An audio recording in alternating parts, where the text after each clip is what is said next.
Dal 1° luglio nuova stangata su bollette di luce e gas, unanime la rivolta delle categorie economiche venete dopo l'annuncio dell'ennesima pesante stangata. L'allarme delle piccole e medie aziende metalmeccaniche trevigiane, abbiamo ordini e commesse ma non troviamo personale, mancano tornitori, fresatori e elettrotecnici. Domenica dal Veneto 45 pullman di militanti leghisti per il raduno di Pontida, il grido di vogliamo l'autonomia, intanto Forza Italia riflette sul suo futuro e azzerra i coordinamenti. Borseggiatrici nuovamente in azione a Venezia, questa volta sono anche state riprese da un cittadino che è riuscito a bloccare il raid.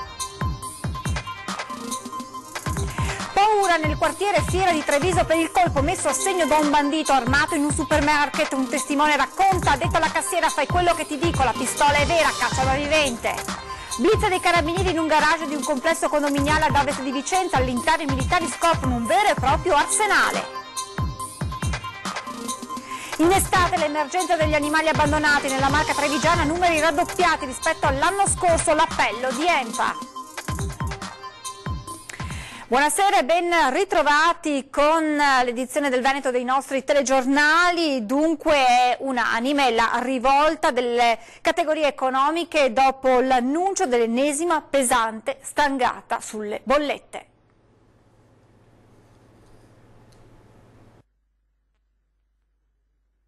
Prezzi di luce e gas alle stelle a partire dal 1° luglio.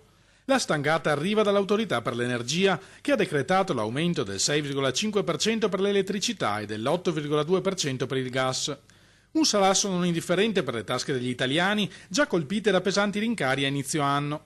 Insorgono le associazioni di categoria preoccupate per la concomitanza di questi aumenti con il ritorno dell'inflazione. Il risultato, prevedono, sarà di mettere a rischio la fragile ripresa dell'economia a cui abbiamo assistito negli ultimi mesi. Gli effetti che produce questo aumento sono negativi sia dal lato delle imprese per un aumento dei costi delle imprese che si ripercuote su un aumento dei costi dei prodotti e diminuisce il potere di acquisto delle famiglie e dei consumatori. Non è immaginabile che si possa continuare in questo modo, tuona il presidente di Confcommercio Veneto Massimo Zanon.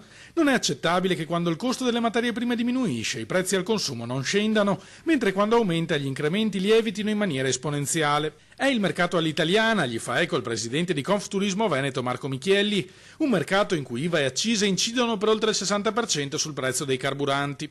Questi rincari costituiscono un pesante aggravio per le famiglie che proprio in questo periodo stanno programmando le vacanze estive e che dovranno fare i conti con un potere d'acquisto decisamente ridotto. Questo è un paese dove la povertà interessa anche chi ha uno stipendio e questa è una cosa strana, cioè una persona che lavora dovrebbe essere in uno stato, diciamo, non di benessere ma in una capacità di vita normale e adeguata.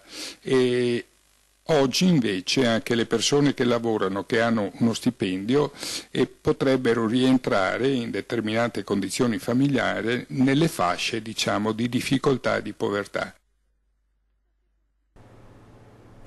Adesso l'appello di un imprenditore del settore metalmeccanico di Valdobbiadene in provincia di Treviso che fatica a trovare figure professionali specializzate ma anche e soprattutto giovani da formare e come lui tanti altri imprenditori devono affrontare le difficoltà che poi hanno inevitabili conseguenze anche dal punto di vista produttivo.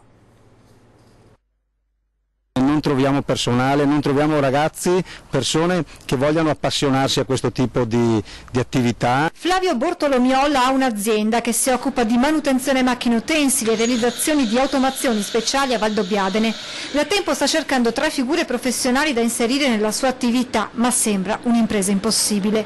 Ora, facendosi portavoce di altri imprenditori alla guida di imprese metalmeccaniche, ha voluto lanciare un appello ai giovani perché opportunità lavorative ce ne sono, dice, ma devono riscoprire il valore del lavoro manuale. Fresatori, tornitori, programmatori PLC, elettrotecnici, le figure che le aziende cercano. In questo momento il Veneto, credo, per quanto conosco io, sì, ha necessità di queste figure, lo stanno chiedendo in molti. Non solo figure con competenze, ma anche giovani da formare con la capacità di mettere a frutto quanto appreso a scuola. Questo è un po' il problema che riscontriamo sui giovani al giorno d'oggi, di saper mettere insieme testa e mani, quindi la teoria con la pratica. Eppure nell'azienda di Bortolomiolo non mancano gli aspiranti lavoratori che si presentano per un colloquio al quale però a volte non fa seguito un'assunzione. I ragazzi non si trovano preparati o non si sentono preparati per affrontare questi percorsi e vediamo qualche volta un po' di disorientamento in merito a questa nostra proposta di lavoro. Oppure c'è chi inizia a lavorare e poi molla. C'è successo di avere dei ragazzi che hanno iniziato e poi anche semplicemente con un SMS si sono ritirati. Motivando? Impegnativo il lavoro oppure non mi piace. Nessuna accusa nei confronti dei ragazzi ai quali forse non manca spirito di sacrificio, ma forse la pazienza di imparare un mestiere. Una situazione che demoralizza gli stessi imprenditori. Vediamo la possibilità di avere e di introdurre, di portare in azienda più lavoro, più commesse, ma non la capacità di evaderle nei tempi corretti. Secondo Flavio Bortolomiol c'è una strada da percorrere. Collaborazione tra le aziende e la scuola, ovviamente in maniera più integrata. Adesso la politica, partiamo dal raduno di domenica a Pontida che annuncia numeri da record. Sarà per forza di cose una Pontida diversa e non solo per i numeri da record, almeno dal Veneto, con ben 45 pullman che partiranno da tutta la regione, ampiamente superato i numeri della scorsa edizione. La parte del Leone è di Treviso con 12 mezzi, poi Verona con 10, Padova e Vicenza con 7, Venezia e Veneto Orientale con 5, Belluno e Rovigo con 2. Questi i pullman, senza calcolare quanti si recheranno a Pontida con auto e furgoncini privati. Non solo per i numeri, si diceva, è una Pontida storica, ma anche per il contesto. Una Pontida con la Lega mai così forte, primo partito in Italia, secondo i sondaggi, e parte del Leone nel governo giallo-verde.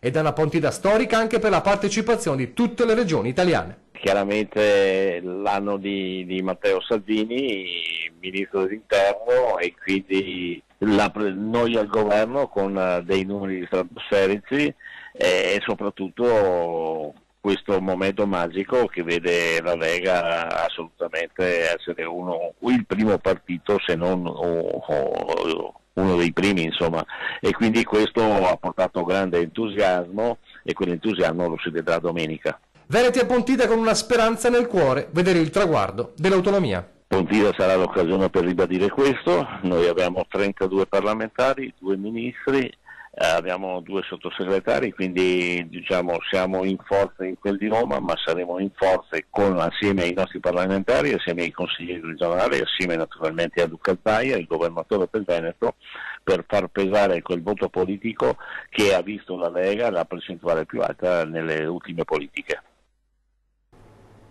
Nel frattempo Forza Italia del Veneto si riunisce per analizzare i dati poco esaltanti delle elezioni politiche e amministrative, tra mal di pancia interni e l'azzeramento dei coordinamenti. La Lega è sempre stata un alleato competitor. C'eravamo tanto amati, odiati e così via. Forza Italia è una Lega che ora fa la voce grossa, forte di percentuali da primato, e così gli azzurri cercano un futuro che non sia soltanto di secondo o terzo violino. Non possiamo essere soddisfatti di una percentuale che non ci premia e non rende alla realtà quello che è l'impegno, lo sforzo, i valori di Forza Italia. C'è da lavorare sul fatto che Forza Italia ha altre percentuali a cui ambire. Direttivo regionale nel quale spicca la presenza dell'ex sottosegretario all'economia Enrico Zanetti, come consulente economico, dicono i big del partito, che si schermiscono quando si chiede loro se non ci sia per lui un futuro in azzurro. Prima bisogna pensare al presente e ai problemi, come quelli che hanno portato ad azzerare in queste ore tutti i coordinamenti del Veneto, lasciando solo i vertici per spazzare via il resto, pulizia interna. Ma non è finita, ci sono anche i mal di pancia con il gruppo in Consiglio regionale. Rimane il tema, cioè il tema delle regole. E sul gruppo regionale ci sono dei problemi nel senso che anche i consigli regionali è giusto che rispettino determinate regole e che si mettano a disposizione del partito visto il ruolo che ricoprono.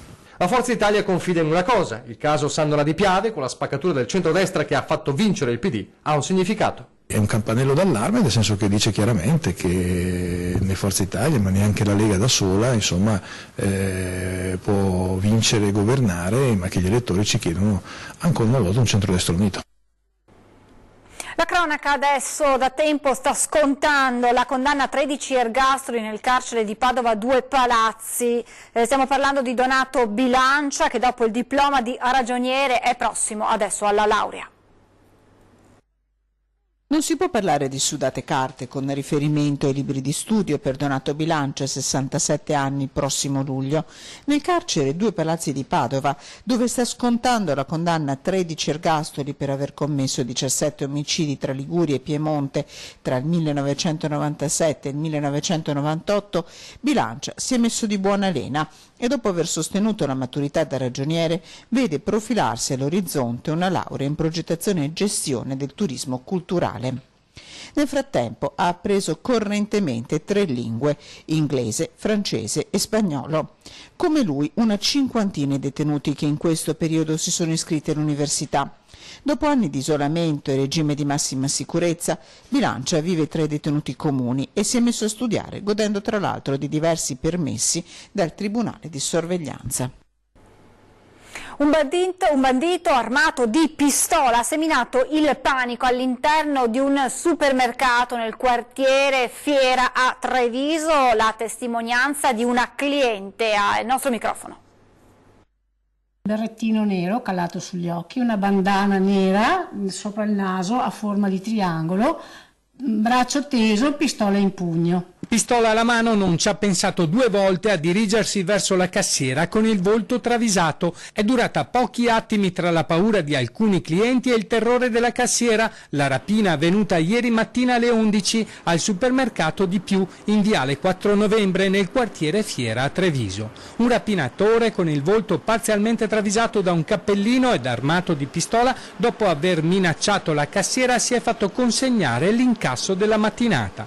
A vedere la scena a pochi metri una cliente che non ha esitato a chiamare le forze dell'ordine. Mi sono girata, ho un po' cinceschiato col telefono perché ho fatto il 113. Il malvivente è poi fuggito all'esterno, forse per raggiungere uno o più complici. Sul posto sono intervenute delle pattuglie della polizia, ma del bandito ormai non vi era più traccia. Grande lo shock delle cassiere e di una cliente. Hanno chiesto la testimonianza della cassiera, lei ha detto: guardi, io ho avuto altre rapine, però garantisco che io l'ho guardato negli occhi, lui mi ha guardato negli occhi e mi ha detto non fare nulla perché questa non è una pistola giocattolo. Era presentato con una mano, con la pistola su una mano, nell'altra aveva un sacchetto, metti tutti i soldi e non fare nulla.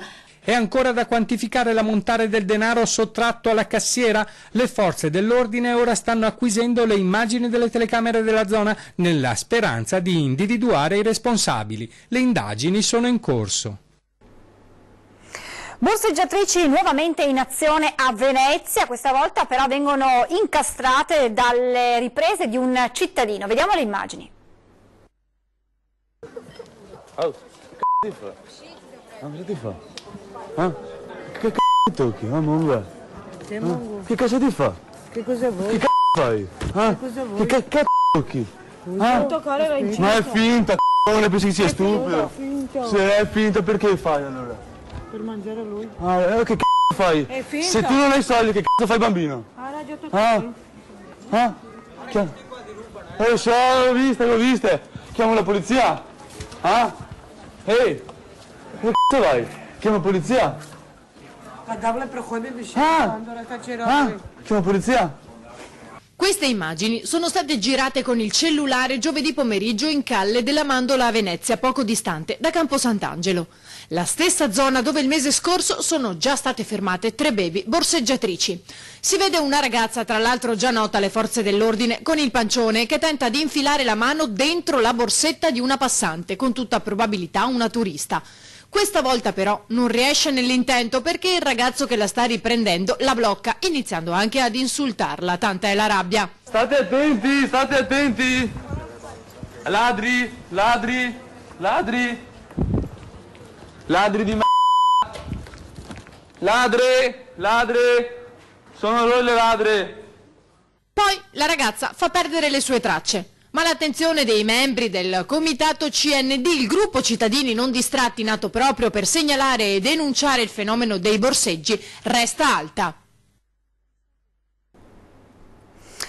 Francesco Rucco, neo sindaco di Vicenza, firma il primo provvedimento sui nomadi. Scatta l'ordinanza che estende la zona rossa ad altri quartieri della città. Lo aveva promesso, lo ha mantenuto. Francesco Rucco esordisce col pugno duro e firma la sua prima ordinanza da sindaco, ampliando la zona rossa in cui è assolutamente vietata la sosta delle carovane nomadi. Non più solo le zone ovest ed est di Vicenza, Parc Bassano e Cricoli, Ferrovieri, Anconetta, Laghetto, Via Ragazzi del 99, Parco Città e Via Zamenhof, ma da oggi anche Riviera Berica e Fiera Zona Industriale. Ci sarà un controllo capillare del territorio con all'esigenza anche gli eventuali sgomberi. La gestione dei nomadi a Vicenza è direttamente connessa a quella della sicurezza e alla lotta al degrado. Questa ordinanza però è solo il primo passo, perché il sindaco conferma che il suo obiettivo è blindare tutta la città. Sì, l'auspicio e l'obiettivo è quello di fare un'ordinanza che riguardi tutto il territorio comunale. Dovremo capire prima i presupposti di legge, se ce lo consentono, perché l'atto sia legittimo dal punto di vista giuridico. Sicuramente, se sarà possibile, lo faremo. Una risposta, quella di Francesco Rucco, che arriva dopo le segnalazioni dei cittadini anche attraverso Rete Veneta. Insomma, le tante battaglie portate avanti con i nostri servizi nei mesi scorsi, che avevano trovato l'appoggio di Francesco Rucco, allora consigliere comunale, oggi non sono state dimenticate dal Francesco Rucco sindaco, che firma la sua prima ordinanza. Sì, nasce da alcuni servizi di informazione che avete dato voi, ma soprattutto dalle segnalazioni dei cittadini, e quindi siamo intervenuti tempestivamente in occasione della scadenza dell'ordinanza che abbiamo prorogato quest'oggi. A Padova è caccia all'uomo che ha aggredito con brutale violenza un senzatetto colpevole di non avergli offerto una sigaretta. Dalle radiografie la Mills è risultata spappolata. Se non si fosse rivolto all'ospedale, dove l'emorragia interna è stata tamponata con un intervento chirurgico, un 32enne senza tetto, vittima di un'aggressione in piazza Garibaldi, sarebbe morto. La sera scorsa gli è bastato negare l'offerta di una sigaretta per scatenare la violentissima reazione di un uomo che gli ha sferrato un pugno in pancia. L'aggressore, pare di origine romena, è ricercato dalle forze dell'ordine. Adesso ci fermiamo per qualche minuto di pubblicità, state con noi, a tra poco.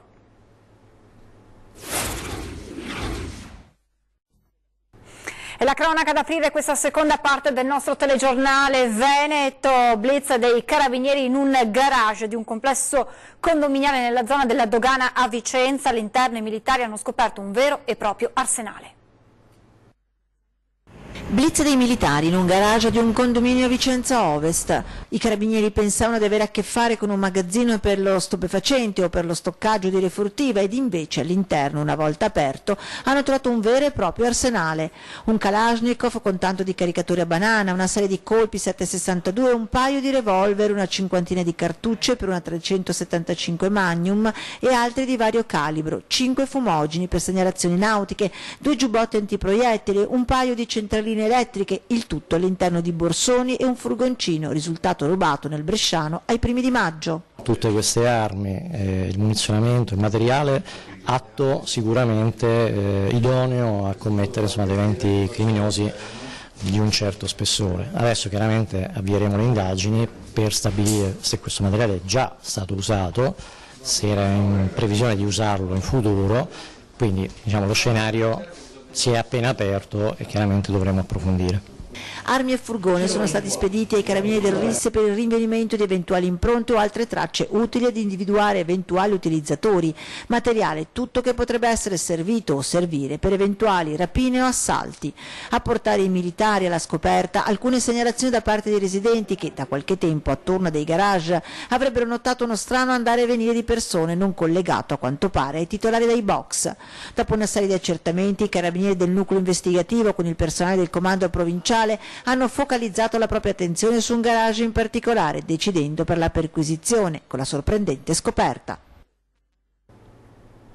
È una mucca che stava pascolando in una zona di alpeggio su Cima Grappa, nel versante trevigiano di Borso, la prima vittima dei lupi. L'animale è stato attaccato la scorsa notte notte il ritrovamento della carcassa questa mattina dai proprietari dell'azienda a cui apparteneva il capo di bestiame. Un attacco che adesso preoccupa non poco gli allevatori della zona che nel periodo estivo lasciano le mucche in alpeggio. Il rischio è che vi siano nuovi attacchi con la morte di altri animali che si traducono per gli allevatori in perdite economiche anche importanti. Continuiamo a parlare di animali, soprattutto di cani e gatti, perché il fenomeno dell'abbandono nel periodo estivo è in netto aumento. Nella Marca trevigiana numeri raddoppiati rispetto allo scorso anno. L'appello dei volontari EMPA. Cani e gatti abbandonati che rimangono senza famiglia, oppure cani che un padrone ce l'hanno ma li maltratta fino a quasi ad ucciderli. È il crudele destino capitato a Mr. Frog, questo cagnolino dal muso dolcissimo, ridotto in fin di vita dai suoi vecchi proprietari, poi salvato dai volontari, pronti a dargli una nuova vita. Ma ecco all'improvviso che arrivano continui e sempre più forti attacchi epilettici che rischiano di farlo soffocare. Per le cure servono 1.200 euro e così l'OIPA di Treviso ha avviato su Facebook una raccolta fondi per salvare il cucciolo. Ma sono tanti i cani e i gatti che ogni giorno rischiano la vita sulla strada dopo essere stati abbandonati da coloro che avrebbero dovuto prendersi cura di loro. In provincia di Treviso i dati parlano di un vero e proprio allarme, perché se il numero di cani quest'anno è raddoppiato rispetto al 2017, purtroppo sulla stessa linea la situazione dei gatti. L'anno scorso alla stessa data avevamo 173 gattini, adesso ne abbiamo oltre 430. Eppure basterebbe poco per ridurre questa piaga. Bisogna sterilizzare le femmine e anche i maschietti, perché solamente così la popolazione rimane quella che uno decide di tenere a casa. Magari chiamateci pure che vi daremo anche noi una mano, sia nel consigliarvi il veterinario idoneo sia anche in termini economici. C'è ancora molto da fare sul fronte culturale. Per i cani stiamo facendo un buon lavoro e vedo che sempre più clienti decidono di sterilizzare il proprio cane o la propria cagna. Per il gatto siamo ancora molto indietro, bisogna veramente fare cultura. E adesso parliamo delle condizioni meteo per i prossimi giorni. Ci attende un weekend ideale per andare al mare, prima però di aprire nuovamente gli ombrelli. Dopo il tempo incerto degli ultimi giorni, finalmente è tornato il sole ed è arrivata l'estate. Il prossimo fine settimana sarà a due facce, ma non tanto per il bel tempo che sarà prevalente su tutta la regione con un sole splendente, solamente qualche nube, ma per le temperature. Infatti sabato la presenza dell'anticiclone africano Caronte si farà sentire seriamente con temperature che saliranno fino a 35 gradi. Colonnina di mercurio in salita con punti di 35 gradi in Polesine, ma nemmeno in montagna. Si starà al fresco, nel Bellunese previsti infatti 30 gradi. Mentre domenica, a causa dell'arrivo di aria più fresca dai quadranti orientali, le temperature subiranno un calo di 5-6 gradi e quindi non si supererà addirittura i 30 gradi su molte città, però il sole sarà comunque prevalente. Tempo perfetto quindi per godersi un tranquillo weekend al mare o per una scampagnata in montagna, ma si tratta solo di una breve parentesi perché già a partire dalla prossima settimana le cose potrebbero peggiorare. Tra martedì e mercoledì infatti è atteso l'arrivo di una perturbazione atlantica che porterà temporali localmente molto forti sul Veneto proprio a partire dalla tarda serata di martedì nella notte tra martedì e mercoledì, temporali che saranno accompagnati da grandinate e come detto potranno risultare veramente molto forti. Vi ricordo l'appuntamento con 20 e 10, la politica in primo piano, ospiti in studio Alex Bazzaro, deputato della Lega, e Raffaele Baratto, deputato di Forza Italia. Con le notizie del Veneto ci fermiamo qui, vi lascio le previsioni del tempo, grazie per essere stati con noi, buona serata.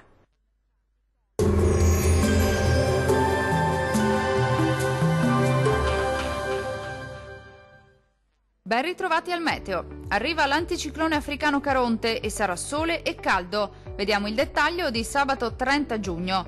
Sul Veneto tanto sole su tutti i settori. Il cielo si presenterà sereno o al massimo poco nuvoloso ovunque. Non sono attese precipitazioni degne di nota se non per occasionali piovaschi sui rilievi del Bellunese al mattino. Temperature in aumento, minime tra 16 e 20 gradi. Massime comprese invece tra 28 e 35 gradi. Non cambia di molto la previsione sul Friuli Venezia Giulia. Sulla nostra regione il cielo si presenterà irregolarmente nuvoloso con qualche pioggia sparsa, specie sui settori alpini e prealpini. Bel tempo altrove.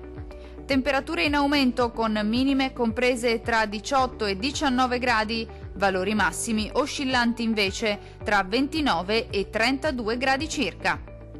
Diamo uno sguardo infine al Trentino Alto Adige. Sarà in prevalenza soleggiato con cielo poco nuvoloso sui settori meridionali, qualche addensamento in più invece sulle aree montuose di confine, anche con qualche acquazzone associato.